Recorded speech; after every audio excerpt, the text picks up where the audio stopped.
அஸ்ஸலாமு அலைக்கும் to everyone. This is my talent from Tamil Nadu. எல்லோரும் எப்படி இருக்கீங்க ஃப்ரெண்ட்ஸ்? நல்லா இருக்கீங்களா?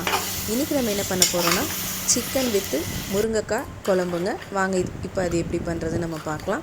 ஃபஸ்ட்டு சிக்கனை க்ளீன் பண்ணி எடுத்து வச்சுக்கோங்க. குக்கரை ஹீட் பண்ணி அதில் தேவையான அளவு ஆயில் ஊற்றுங்க. அது ஹீட் ஆனதுக்கப்புறம் இஞ்சி பூண்டு பேஸ்ட்டு, சின்ன வெங்காயம் தட்டினது, பெரிய வெங்காயம், தக்காளி, மல்லி இலை, பச்சை மிளகாய், சிக்கன் போட்டு நல்லா வணக்கணுங்க.